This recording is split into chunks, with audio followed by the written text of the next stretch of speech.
Anak yang tidak punya ketertarikan itu karena dia udah dimatikan daya imajinasi dan ketertarikannya sejak kecil. Contoh kecil. Deliang udah nulis berapa buku, Deliang? 80 books. 80 books, English books. Yes, How old are you? 13.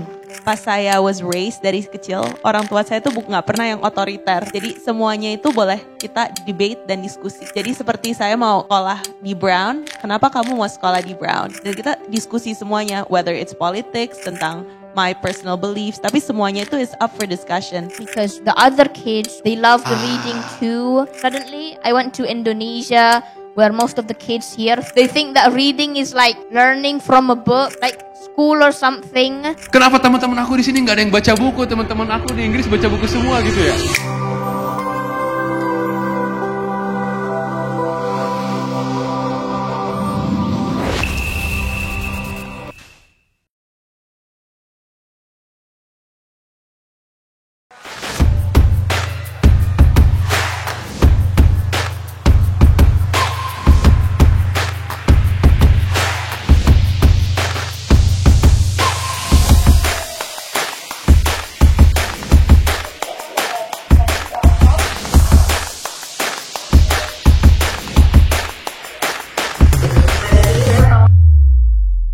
Saya ngebawa 3 speaker sekaligus. Pertama dari perspektif orang tua, yang lebih menarik dari perspektif ayah, karena biasanya parenting dianggapnya tanggung jawab ibunya. Nah, saya pengen ngerubah sedikit, karena Indonesia ini fatherless country katanya. One of the most fatherless country itu Indonesia. Jadi kita bawa Kang Aryo, bagaimana Kang Aryo berperan terhadap pendidikan anak. Nggak cuma Kang Aryonya, Deliangnya juga kita bawa. Deliang udah nulis berapa buku, Deliang? 80 books. 80 books, English books. Yes, How old are you? 13. 13. Deliang menulis 80 buku di usia yang 13 tahun. Dulu waktu itu masih 40 buku di usia yang 11 tahun, which is amazing. Dan juga ini versi kecilnya. Nah, kalau Claire, saya selalu bilang, saya kalau punya anak, punya karir dan pendidikan kayak Claire, itu tuh kayak batas idealnya gitu loh. Kalau 80% ke situ juga kayaknya, alhamdulillah gitu Claire. Sebetulnya apa sih yang membuat Kang Aryo very concerned about parenting?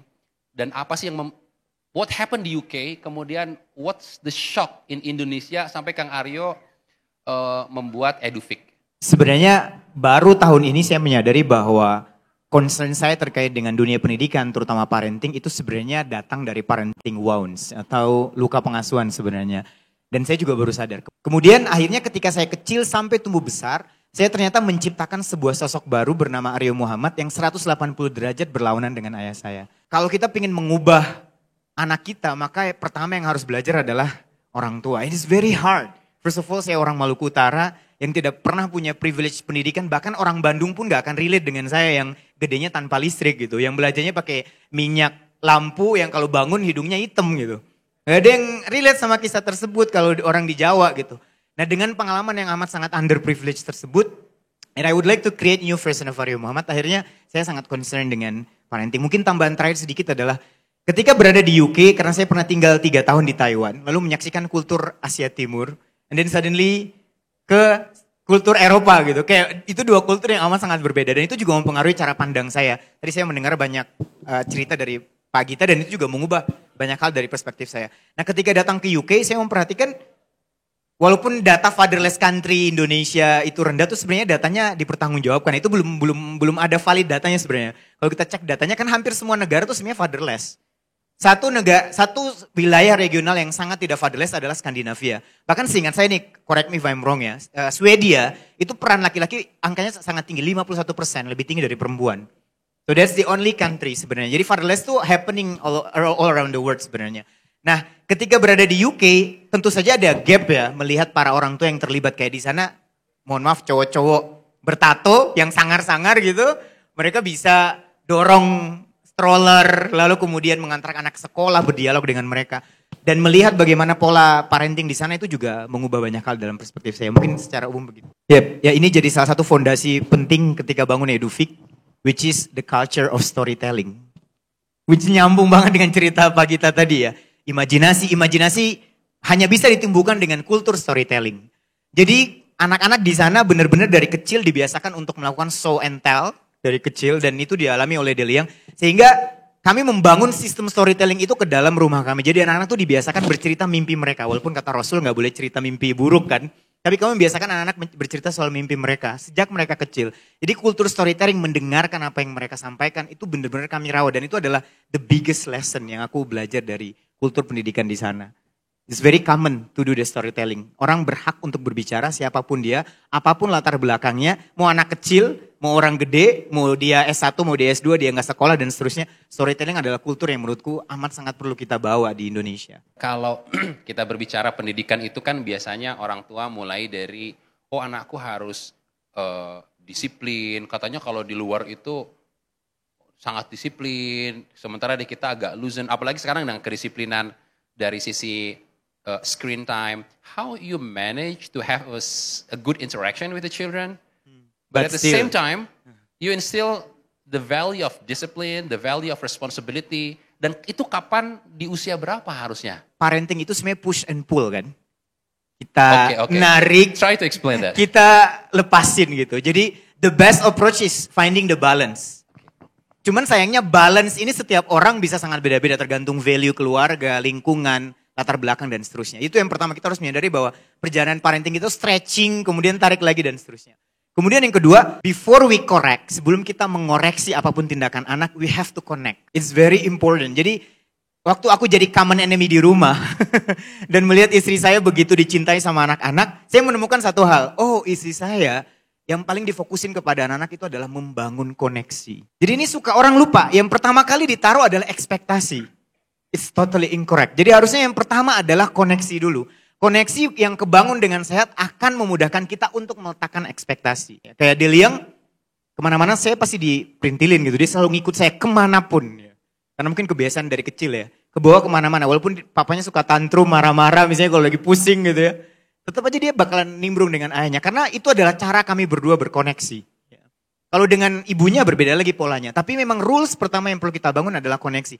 Gimana caranya ayah atau ibu dekat secara emosional, physically, mentally, sehingga terutama spiritually juga gitu. Agar mereka bisa hadir sebagai personil yang meng-guide mereka dengan baik. Nanti habis itu baru datang tuh yang namanya disiplin, ekspektasi, anything that you would like to instill to your kids tuh jadi mudah kalau kita punya koneksi sebenarnya. Ini yang orang suka lupa. Ketika di rumah hanya ada keteladanan, tanpa ada koneksi, maka yang lahir adalah ketakutan. Ada yang sering bilang, kenapa ya anak para ustadz tuh suka nakal-nakal. Tadi suka banget di berbagai tempat. Atau anak para apalah yang hadir, yang terkenal gitu. Karena term itu, ketika hanya ada keteladanan, bayangkan gak sih di rumah kita lihat sosok ayah yang, wow, kontribusinya pada umat luar biasa. Dia punya bisnis yang hebat. Dia punya networking yang luar biasa. Tiba-tiba dia gak punya koneksi sama anak. Anak tuh jadi takut. Will I become someone like him or her kalau itu ibunya? So it's very essential to build a good connection with our kids. Dengan itu kita bisa menginstill anything they would like to do untuk anak-anak kita sih. Kira-kira sebetulnya ada yang bisa berinteraksi lebih sering dengan anak. Yeah. Ada yang, tapi silver liningnya di mana sih menjaga koneksi itu? Apakah harus waktu? Kalau enggak harus seperti apa balance-nya? Seperti itu. Ada satu rules yang gak boleh hilang dari perilaku kita sebagai orang tua, yaitu sensitivitas terhadap perilaku anak. Jadi kita tuh kan sebenarnya punya level of koneksi di titik terbaik dengan anak kita. Ada yang di titik yang tidak terlalu ideal. Sebutlah ada momen-momen di mana kita sangat dekat dengan anak-anak. Itu kan tanda-tandanya ada ya. Misalnya mereka akan lebih nyaman bercerita dengan kita. Mereka akan bermain dengan kita. Itu contoh kecil, titik ideal sebutlah kita nyaman dengan anak atau koneksinya lagi bagus. Nah tanda-tanda di mana kita harus affordable cost tadi, kita mulai ngerem adalah ketika titik ideal tersebut itu udah mulai menjauh gitu. Somehow karena kesibukan kita, anak-anak tuh pulang udah gak meluk kita lagi. Misalnya aku kasih konteks saja ya, karena in every house they have different rules gitu atau different situation. Kalau aku tuh biasanya pelukan gitu, kayak misalnya anak saya yang bungsu tuh. Kalau aku udah lihat tanda-tanda dia udah mulai lost connection emotionally, terutama touch, physical touch, itu tanda-tanda ada yang salah dari pola interaksi saya karena mungkin kesibukan dan seterusnya. Makanya penting banget kita menjaga sensitivitas. Makanya beruntung banget sebenarnya kita dianugerahi sama Allah untuk kebiasaan sholat malam gitu. Sholat malam itu membantu kita untuk grounded. Ya, kalau banyak sebenarnya cara grounded kan. Cara grounded terbaik menurutku adalah ketika kita bersujud kepada Allah and then we reflect.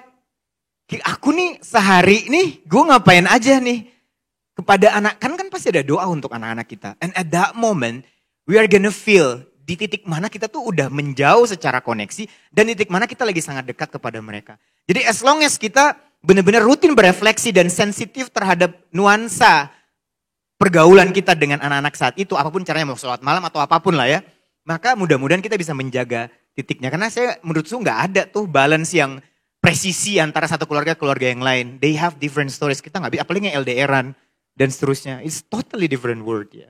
Jadi mungkin itu menurutku, perlu ada refleksi dan sensitivitas yang kuat agar kita bisa ngerasa bahwa penting banget anak tuh ini lagi gak dekat sama kita nih, kita perlu naikin game level kita dalam parenting. Mungkin seperti itu. Deliang, umur berapa kamu mulai senang baca, Deliang? I was introduced to reading, especially storytelling, since I was a young age. Like when I was in Indonesia, my parents used to tell me stories, kid stories, when I was like very young. And then when we went to England, the literature there was so thick, and that was when I started to love reading. Because, well, it felt something new. You stepped into a new world. There was lots of different outcomes that could happen. And when did I start loving reading? Well, I think around maybe 7 or 6 years old, I truly loved reading. Before that, I was like mostly learning vocabularies in English and learning, adapting to it. But at that age, I started to love reading, especially comedy. I loved a lot, especially Diary of a Wimpy Kid. I read it over and over. It could reach 10 times. I forgot how much I reread it. So yeah, that's the age that I started to love reading until now. Abi, did he force you to read why you haven't read any book today? This is reading time. I've never been. My dad never did this to me or my mom. Like it started from school. They had this program levels starting from something easy until I forgot level 30, where it started to be into thick novels. And so I started from there. I slowly started rising up the levels.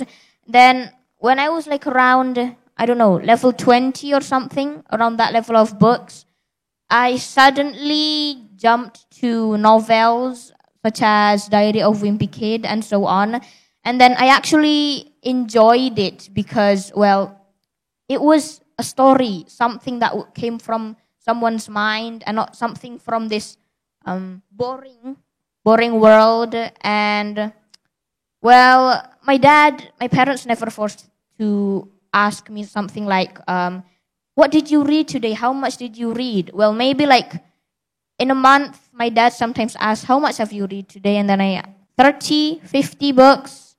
And then we count that in a year, how much. And it reaches around 300 or so books in a year. Have you ever thought, okay, there is some pressure because my father loved me when I read books, or I just love to read? The latter. I love reading. Like when I read, I zone out. I don't like practically don't. What kind of person zone out while reading? Zone out tuh jadi nggak ngeh dengan dunia sekitar. Iya, makanya pusing gitu sama papanya. Tiba-tiba dia udah hilang di dunia sendiri. Like when I'm reading and then I zone out, they need to call me out like 5 times or shout, Deliang! Baru, and then I hear them and then come from that zone. And I've never felt pressure. Rather, I love reading a lot. Like it gives me pleasure. Okay. Sorry for jumping. Have you ever thought that you're afraid to not be able to socialize because you're so different? Terus people call you, Deliang is a nerd. He's reading too much. He zone out while mingle with us. Well, in England, I've never been like that because the other kids also lived in literacy. They loved reading too. So I've never been such an outcast in England. And then I also adapted a lot there. And then suddenly I went to Indonesia where most of the kids here think that reading is like... Not reading. Dia suka curhat tuh. Kenapa teman-teman aku di sini nggak ada yang baca buku? Teman-teman aku di Inggris baca buku semua gitu ya. They think that reading is like learning from a book, like school or something. And well, they don't. At first, I think I've been outcasted before, but then I approached them using what they like playing football, physical activities. That's what they love to do. And then, well. They didn't, after that, they didn't outcast me anymore. And then I was I had lots of friends now. And it's easier to socialize because, well, you know what the person will be like and so on. That's impressive. Ketika aku pertama kali sampai di Harvard, I'm so intimidated. Karena, orang Bandung gitu kan, kita ketemu orang Jakarta aja kita udah, you feel the same feeling that I felt, right? Indeed. Datang ke Jakarta aja kita udah ngerasa beda, terus tiba-tiba kita ke Harvard, terus waktu nyampe Harvard itu kayak everybody know each other, kayak oh dia teman SMP gue, itu teman kuliah gue, oh dulu gue pernah dapat project bareng sama dia, kayak why everybody knows each other gitu, terus kayak cuman aku doang yang gak punya teman rasanya, terus the inferiority feelings, imposter syndrome itu is real, so I share a lot of things with Claire, and Claire helps me a lot. Tapi the interesting thing is, dulu waktu saya di Bandung, saya kalau cerita sama temen, kayak, wah nggak bener tuh Syah, gitu, kayak seneng kan kita ngegibah lah gitu kan ya. Kalau sama Claire, dia ngedengar, the first respon, aku akan kirimin kamu buku ya, ini bukunya bagus banget, kamu harus baca, kayak gitu. Itu the first response from Claire. And then, gue nyari tahu nih Claire ini siapa sih gitu kan, LinkedIn-nya segala macam. My first question is, with your background, your family background, boleh diceritain gak sih family background kayak gimana? Sampai Claire bisa kuliah di Brown, magna cum laude. What is the challenge that you face dari negara Global South ke Indonesia nih? Tiba-tiba kamu harus striving di Amerika. Pasti you felt the challenge way greater than me and Mas Aryo gitu kan, kayak dari Indonesia aku harus compete with orang-orang S1 loh, bukan S2 kan, kayak you're still young, kerja di consulting firm, the most prestigious consulting firm di New York, terus tiba-tiba masuk Harvard Business. Orang di luar ngeliatnya kayak ini ideal banget, but I'm pretty sure the challenge is real, the challenge is huge. Ceritain dong, challenge-nya gimana? I was born in a comfortable life lah gitu. Tapi dari awal orang tua aku itu udah selalu bilang, okay, our responsibility itu untuk send you abroad. Tapi begitu you're abroad, pocket money, everything, you figure it out on your own. Jadi aku dari awal itu, I needed to find jobs. Dan aku tuh orangnya juga lumayan sosial gitu. Jadi aku juga mikir, wah aku ingat banget pas nyampe, aku mau kerja apa ya gitu kan. Jadi ini adalah hal yang mungkin orang banyak nggak tahu, tapi when I was at Brown, I had 3 jobs. Jadi I was a grader, and aku tuh semacam teaching assistant, aku nggak tahu bahasa Indonesianya, seperti asdos ya, asdos untuk dua course. Jadi dengan 3 course itu aku bisa ikut. Jadi kalau teman-teman kan biasanya dulu ada holiday spring break gitu. Jadi aku punya enough pocket money untuk ikut gitu. Jadi dari awal tuh selalu expectation-nya adalah karena sekolah di luar itu mahal dan sekolah di luar itu juga sangat jauh. Jadi aku mempunyai suatu kewajiban untuk menggunakan gift yang aku udah dapat ini dengan baik dan benar gitu sih. Jadi untuk aku inget banget kelas-kelas di Amrik itu sangat susah. Kayak aku nggak akan sugar coated. Jadi pas aku tahun pertama itu, aku inget banget, aku duduk di kelas gitu, so aku mikir, wah ini kayaknya gue gak lulus deh kalau kayak gini terus. Jadi akhirnya aku minta profesornya, Pak boleh gak sih kalau saya taruh HP saya di sebelah kayak panggungnya Bapak, jadi abis kelas saya dengerin lagi gitu. Jadi saya tuh di kelas, saya inget banget, saya ikut kelas kayak intro to biology gitu ya. saya tuh nyatet ulang gitu. Jadi si gurunya ngomong apa di kelas, kan saya nggak bisa ngikutin, nggak biasa. Ya udah saya nyatet ulang, kayak saya buat transkrip sendiri begitu. Habis itu transkripnya saya baca terus. Because saya belajar kayak semuanya, ya, whether it's education atau olahraga, tapi kalau semuanya diulang itu pasti bisa. Why? Why to that height? Kenapa? Why you work hard? I mean, saya ketemu juga banyak orang yang live a comfortable life, but I can tell the majority of them don't really push hard. Apa sih value di keluarga dari orang tua atau environment that push you? Mas Arya juga ngomong sesuatu yang sangat resonate with me, yaitu connection gitu kan. Jadi mungkin dari awal orang tua saya itu udah build connectionnya dulu. Jadi pas saya was raised dari kecil, orang tua saya itu nggak pernah yang otoriter. Jadi semuanya itu boleh kita debate dan diskusi. Jadi seperti saya mau sekolah di Brown, orang tua saya cuma tanya, kenapa kamu mau sekolah di Brown gitu. Jadi saya harus memberi kayak alasan yang bagus dan benar, dan kita diskusi semuanya, whether it's politics, tentang my personal beliefs, tapi semuanya itu is up for discussion. Jadi mungkin karena hubungannya itu lebih, saya nggak pernah takut gitu sama mereka. Jadi pas saya dikirim keluar pun saya merasa lebih obligasi untuk membuat mereka bangga gitu. Tapi obligasinya itu bukan datang karena mereka mau, tapi itu dari kemauan diri saya sendiri gitu. So it's not the parents' expectation, but your own drive-nya itu dari kamu sendiri gitu. Karena kan jadinya karena orang tua saya sudah membuat connection gitu. Jadi saya selalu merasa kayak wah mereka bekerja sangat keras untuk saya bisa makan, saya bisa sekolah. The least that I can do untuk mereka adalah untuk fokus di akademi saya dan dan membuat mereka bangga gitu sih. Teman-temanku tuh ngeluh, Ki, gimana sih supaya ngedorong generasi kedua itu bisa kerja sekeras kita? Apakah harus dibikin susah juga sama seperti kita? Saya bilang, enggak juga, karena dia juga tahu hidup lu enak gitu kan. Kasihan kalau dia dibikin susah juga. Tapi so how gitu. Tapi menurut saya kan kalau if you are almost friends with your child, dan Syauki, saya nggak punya anak, jadi saya juga nggak tahu ya. Tapi kayak maksud saya kan kalau biasanya relationshipnya more berteman gitu, jadi ada rasa sungkannya, ada rasa nggak enaknya gitu kan jadinya. Jadi saya tuh selalu merasa kayak misalnya dari kecil orang tua saya tuh nggak pernah kasih saya uang bulanan atau pocket money. Jadi pocket money itu cuma diberikan kalau saya minta.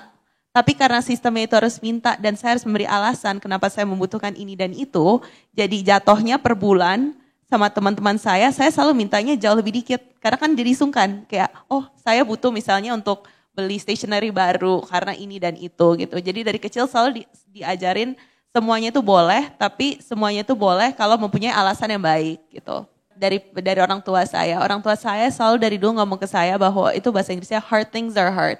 Jadi untuk melakukan yang susah pasti membutuhkan effort juga yang sangat susah. Jadi nggak mungkin ada saying kan there's no such thing as free lunch kan. Jadi makan siang tuh nggak pernah gratis. Jadi kalau kamu mau lihat orang yang menjadi orang yang sukses atau mau mendapatkan sesuatu, pasti kamu harus rela untuk memberikan sacrifice something to get it gitu. Jadi dengan mentality seperti itu saya selalu merasa bahwa pekerjaan ini akan susah, tapi saya juga tahu dengan melakukan hal yang susah, saya akan bisa mendapatkan sesuatu yang lebih baik lagi. Untuk dapat value itu, apakah teman-teman Claire juga dari SMA atau kuliah felt the same? Terus bagaimana sih peran orang tua? Ada nggak sih peran orang tua yang ngejagain kamu temenan sama dia? Orang tua saya tuh bukan yang modelnya sangat disiplin gitu. Orang tua saya lebih kayak, kalau mau temenan sama siapa aja yang kamu mau gitu kan. Tapi kayak mungkin environment sangat penting ya, karena saya dididik di environment seperti itu, jadinya saya tuh orangnya sangat curious. Jadi orang tua saya mengajarkan saya dari kecil tuh untuk selalu bertanya. Jadi nggak pernah boleh stop untuk nanya, dan tadi juga sempat dengar untuk baca gitu kan. Jadi bukan harus baca a certain type of book, tapi harus selalu curious about the world gitu. Saya pengen balik ke Kang Aryo. Sebetulnya di Indonesia tantangan parenting itu apa sih bagi para orang tua? Mungkin ya saya bahkan kembali ke basic sih. gadget kalau saat ini ya. Ini mau nggak mau jadi global issue ya. Jadi yang pertama mungkin untuk orang tua yang perlu kita sadarkan pertama kali adalah mereka mengembalikan pendidikan pada konsep yang seutuhnya. Maksud saya adalah kita tuh kadang-kadang selalu terbuai dengan deretan-deretan sertifikat dan prestasi gitu. Jadi kadang-kadang agak berat sebenarnya kayak misalnya membranding anak saya Deliang yang nulis berapa puluh buku. Karena itu sebenarnya nggak ada dalam root cause kultur pendidikan kami di rumah gitu. Bagi kami adalah membangun pendidikan anak itu harus difokuskan pada 5 hal. Kalau tadi diceritakan sama Claire itu sebenarnya nyambung semua. Ada yang pertama saya sebut sebagai identity, kemudian yang kedua ada yang namanya purpose, kemudian yang berikutnya ada namanya self-regulation, ada values and character, lalu kemudian yang paling penting adalah, yang gak bisa kita lupakan adalah attachment ya. Nah biasanya kalau kita ngomongin pertemuan dengan berbagai orang tua di Indonesia, itu yang pertama mereka kurang sekali kesadaran untuk belajar. Jadi kalau misalnya di Edufik misalnya, waktu awal bangun Edufik, kami punya 2 produk untuk orang tua dan produk untuk anak. Mana uang yang paling banyak mereka spending di keluarga, mereka akan lebih mending suruh anaknya belajar daripada orang tuanya belajar. Akhirnya kelas-kelas parenting kami gratiskan. Itu pun gak ada yang datang gitu, datangnya dari hanya 150 dari 50.000 members. They don't think they need it. They don't think they need it. It's a phenomena di Indonesia sebenarnya yang kadang-kadang dilupakan. Jadi orang tua tuh lebih seneng bikin pinter anaknya dibanding diri mereka dulu. Oke tadi ngobrol sama Pak Ismir gitu misalnya, saya kayak seneng banget ketemu ada bapak-bapak yang seru banget ngobrolin buku gitu. Kayak makanya saya senang ketemu Kang Yorga ya. Karena kayak Claire bilang suka rekomendasi buku, saya selalu bilang buku ke seseorang yang lain setiap kali mereka sharing sesuatu, termasuk para orang tua. Karena kan andalan orang tua tuh kalau seminar parenting gini, mereka berharap ketemu kami, lalu kemudian ngobrol, menemukan solusinya. No, you couldn't find a direct solution. You should learn by your own, and then you test in your home, lalu berhasil apa enggak di-refine gitu. Jadi emang spirit belajar ini menurutku hilang, karena akar dasarnya pendidikan kita itu gagal membuat lifelong learner sebenarnya. Itu gagal banget sih. Jadi gimana ceritanya orang jadi malas belajar kan? Padahal jadi orang tua adalah harusnya makhluk yang paling harus wajib belajar. Ya Allah dalam Islam kita disuruh iqra gitu, disuruh membaca. Dalam Islam kita disuruh jadi orang, kalau di Al-Jumu'ah ayat 1-2 itu disuruh orang yang ngambil hikmah, ngambil wisdom. Kita gak akan bisa dapat wisdom kalau kita gak belajar. Maka melihat fenomena mengelola puluhan ribu kelas parenting di Edufik, saya sadar itu gitu. Gak semua orang tua itu punya willing yang sama belajar sebagaimana kerasnya mereka menghabiskan duit untuk membuat anak mereka pinter. Anaknya dilesin kemana-mana, kumon, you name it gitu. Tapi orang tua sendiri melupakan hal paling basic sebagai orang tua, which is they need to learn almost every day. Gak mungkin kita gak akan bisa berkembang sebagai orang tua kalau kita gak belajar. Baca buku, dengerin podcast, diskusi, ketemu orang, belajar kayak silaturahmi ke orang-orang yang luar biasa, it is a good thing. Dan menurutku ini yang perlu kita ombak jauh-jauh gitu ya. Gimana caranya lifelong learner, menjadi lifelong learner itu adalah goal paling besar dan kita gagal secara sistem pendidikan kita. It's true, ini is a fact menurutku. Saya tambahin dikit ya Kang Sauki. Ada Masjid Nurul Asri di Yogyakarta, itu saya pernah ngisi forumnya, 1.500 ayah muda dan anak-anak muda yang ikut kelasnya. Ada 1.500, jadi kita punya harapan sebenarnya. It should be a movement, harus movement sama-sama. Nggak bisa cuman Aryo Muhammad berteriak atau Syauki berteriak atau Teh Patra dan keluarga berteriak. It should be a movement, jadi family movement untuk belajar bareng-bareng. Nggak bisa bangsa ini berubah kalau keluarga kita sama-sama nggak berubah. I will come to Deliang. Deliang, umur berapa kamu kepikir punya cita-cita? I don't specifically remember which age I had what I wanted to be, but from young age I wanted to be an engineer because I loved making new things. I loved to play Lego. I liked space. I loved machines and especially building something new. I loved it a lot. So my dream is to be an engineer. Engineer. Terus berubah nggak sih along the way dengan kamu belajar banyak baca buku, banyak reference gitu? No, it never changed. It never shook me to change into something else because I just loved something new. I wanted to make something that could change the entire humanity, maybe reaching a new planet other than Mars or something like that. I wanted to make something that could change this world. Kalau dari Kang Aryo sendiri, kita ada lah Betul. aspek, aku tuh pengen anakku begini, kemudian aku pengen anakku begitu, tapi kok kayaknya kecenderungan anakku nggak ke situ ya. Iya. How you make peace with yourself?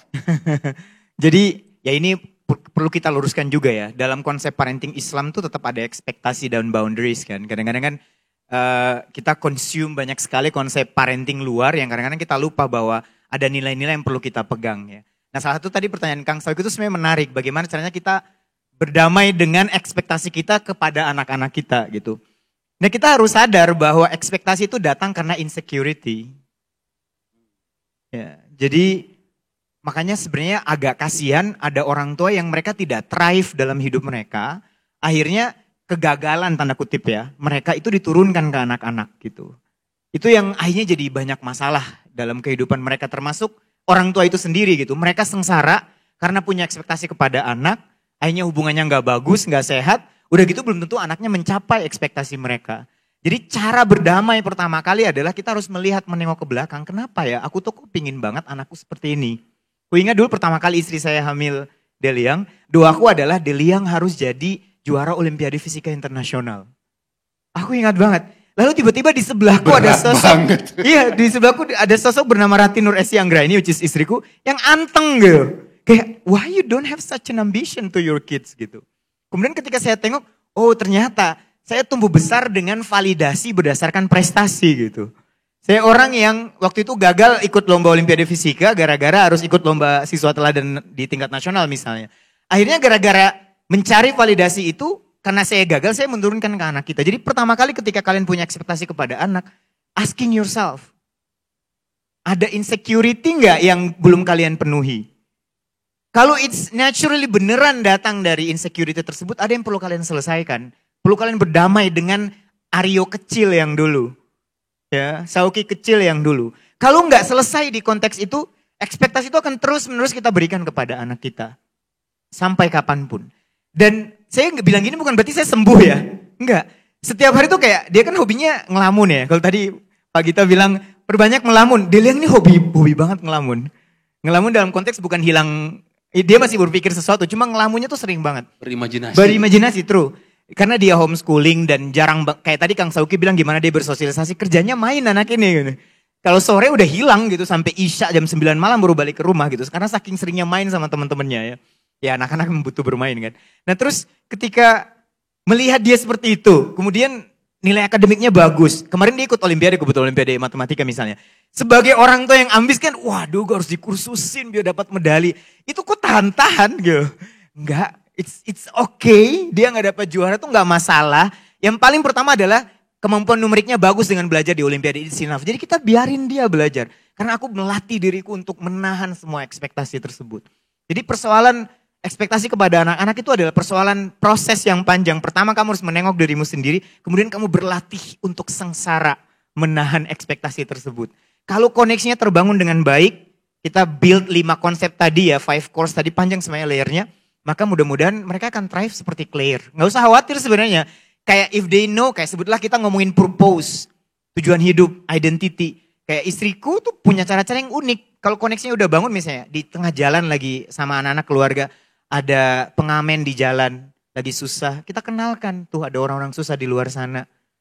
Ada orang yang perlu dibantu. Kita udah kenalkan purpose kepada mereka. Gak perlu tuh ngajarin yang aneh-aneh gitu.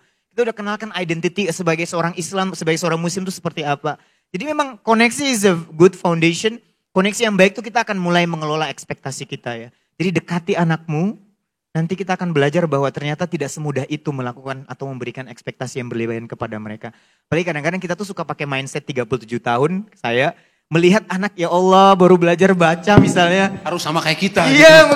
Kayak kita kan kayak merasa gak sabar, padahal ada gap puluhan tahun selama prosesnya. Wallahu a'lam bishawab. Mungkin begitu Kang Syauki. Oke. Nyambung lagi ke situ. How we as a parents can identify our inner child? This is very interesting. Jadi sebenarnya ya paling enak kita menyadari, sebenarnya orang terdekat itu sangat mampu mengidentifikasi ya.